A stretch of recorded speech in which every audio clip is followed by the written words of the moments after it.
The views, opinions, and representations expressed on the Night Dreams Talk Radio Network and its website are those of the hosts, guests, and participants, and are not necessarily those of or endorsed by the network, its affiliated stations and broadcasts, the management, other hosts, or advertisers of the network.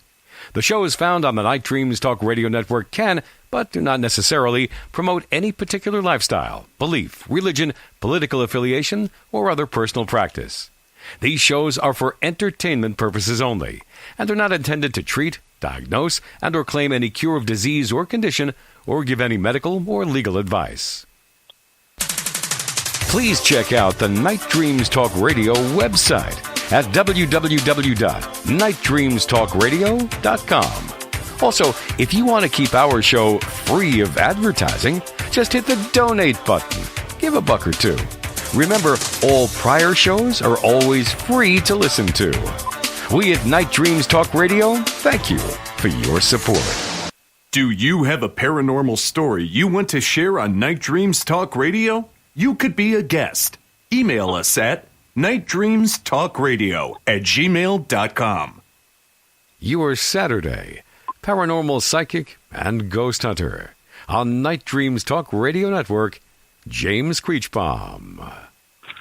Hello, everyone, and hey, happy Saturday. I hope everybody's having a great weekend. And I just got to tell you, here's the news. More booms. Yes, more booms. Where are these booms coming from? This has been going on weekly for at least a month.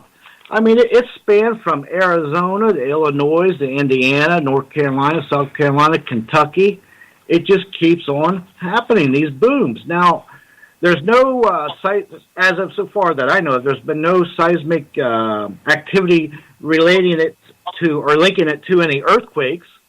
And a lot of people think it's sonic booms from aircraft, military aircraft.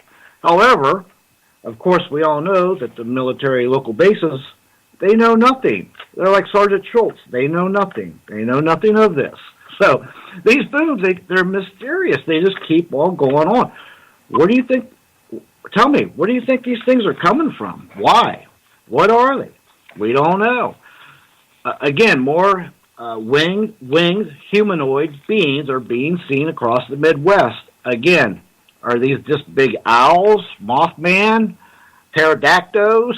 I mean, what is going on out there? If that's not bad enough, there's an unidentified animal that has been attacking llamas down in Kentucky, and these llamas are like 500 pounds apiece. Now, a lot of them use them as guard animals to protect herds, but yet they've been found mutilated and slaughtered, bite marks on the neck, on the legs, and tore up without any sound or anything. And they don't know what's going on. They don't know what's doing it or whatever. Is it a bobcat? A bear? Dog? They don't know. Unidentified. Hopefully we can get to the bottom of this stuff someday. I mean, I'm going to keep digging and keep following up on it and let you know whatever I find out. Now let's get on to the guest tonight. My guest, without any further ado, is Ronald Feyl Enright. Hello, Ron. How you doing tonight? Pretty good. And yourself? Not bad. Doing better now that everything's working. We're on the go. There's no snow. We're not locked in. Glad to hear. I hope you enjoy having a great weekend there in sunny California. Yes, we are. We're just enjoying this cold weather. It's just terrible. Yeah, just terrible. What is it, 70 degrees or 75? It's just a little bit below 60, but that's pretty cold here. Yeah, that's our winter, by the way. That's your wind chill, 60 degrees. Look out. That's right. That's right, yeah. Hey, let me ask you, Ron. Tell everybody just a little brief, what you've done and what you did and what you're looking to do real quick? What I've done most of my life is live it, I guess.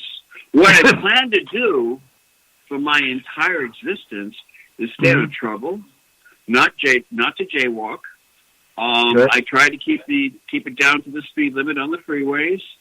I'm kind of a safe, I'm living a safe existence right now, so to speak, tongue in cheek. But we can go into that if you like. The week's early yet, Ron. Hey, let me ask you something. Now I don't know if most people probably know, but in case they don't know, you are a retired exorcist, or you still go out and do things, or you are retired? Well, retirement has a different meaning to different people. True. For me, retirement means that you refrain from what you used to do.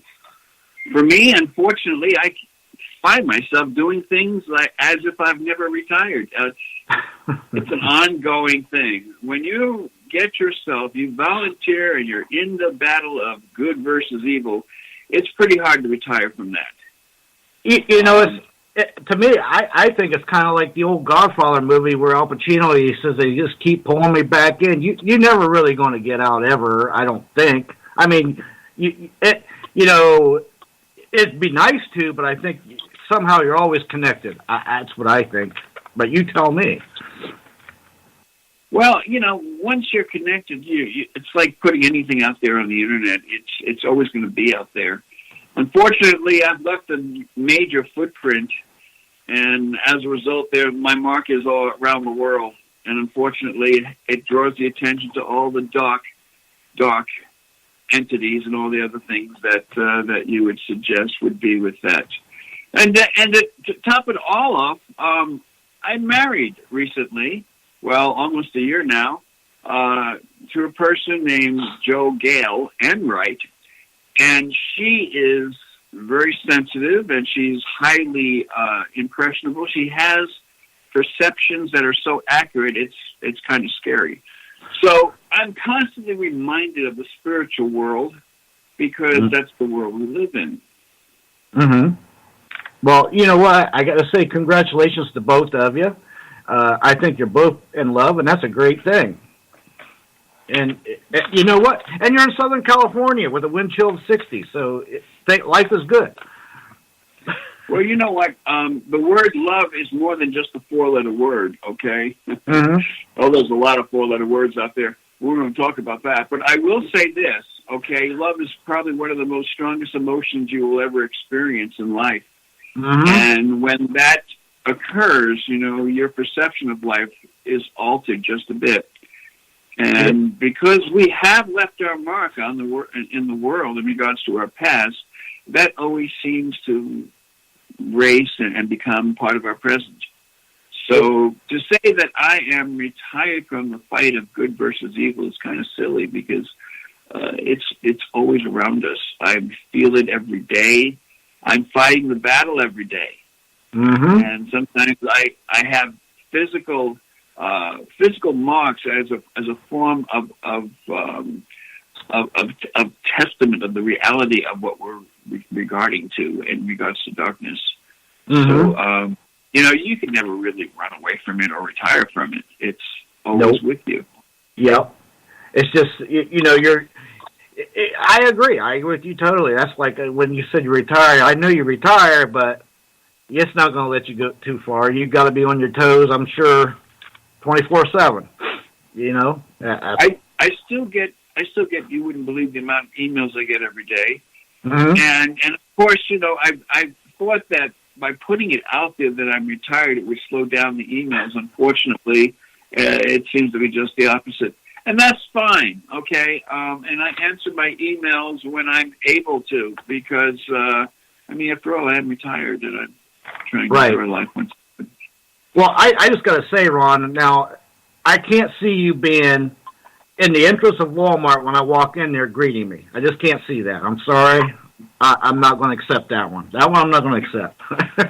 Not going to do it. I kind of agree with you. My wife, Gail's laughing in the background. She knows exactly what you're saying because, that will never be my scenario. No, I better not ever I see always it. have I always have my eye and my ear open to everything that's happening in our world today, and as a result, it's kind of sickening sometimes. But you know, you can't change what's happening. It's just something that's supposed to happen, and we're supposed to experience it. Right. It's either a life lesson, learn from it, and try to better ourselves, and help people, or sit and spin like a hamster on a wheel. So I agree with you. Hey, let me ask you this: at what age did you feel your calling, or that you had a calling to go into helping people with exorcisms and whatnot? Okay, let's see. I was about 10 or 11 years old. I was taking a shower, and I was in the bathroom taking a shower, and this bright blast of light just penetrated through the bathroom window. It was almost blind, and I saw a vision for just a second of what my future would hold. Wow! And what I saw basically was a man with a Roman collar, and who was taking the role as a clergyman. I saw that. I mean, I could remember that as if it was just yesterday. And that again, I was like, 10, 11 years old. That was my first glimpse, if you will, of what a divine sign would be.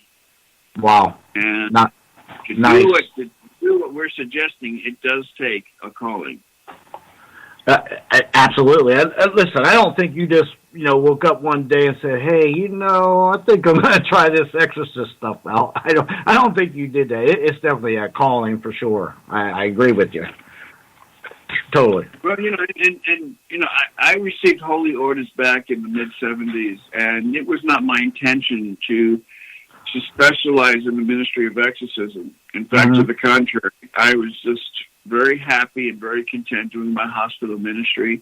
I was servicing about 4 to 6 hospitals in Glendale, and back in the 1980s, I held the position as clinical director for a very large ARC facility, and that was my intention, just to go through the motions as a clergyman and not be involved in any of this. But one day I was approached by one of my mentors, who was a bishop, and he asked me if I would be interested in this type of ministry. I kind of thought about it for maybe a whole minute, and I said, yeah, I think, something I'd like to look into. As a result, I had what would you call it, an apprenticeship for 4 years. I was the assistant to the exorcist. And these were a series of bishops that were my mentors, and I would go with them, and they would perform rituals. And some were quite memorable, some were, just mediocre in terms of really holding your interest. Because the majority of the time, most of the people that claim to have these problems are people that have some form of psychosis. The mental stability is not there, and so as a result, there's a real evidence of something else going on other than what they claim in regards to the demonic. Right. And so as the years went on, I was appointed within my peers to be an appointed exorcist. And as a priest, I took on the role, and the rest is history. I've been getting all kinds of congratulations for my anniversary. Apparently this past week was my 39th year. Wow. Being exposed in this ministry of exorcism. Wow. And I'll tell you, it's been a ride. Yeah. Could you imagine from that point when you were 10 years old, that started a chain reaction? Could you imagine how many lives you've touched or affected in some way or form over the last 39 years? I could say that I know that that's the case for every one of us who are alive. True. Everything that we do in life, we affect people that are around us, the closest, the strangers that we meet in various places. We alter their reality just a little bit if we have some positive input to inject into their lives. And when that happens,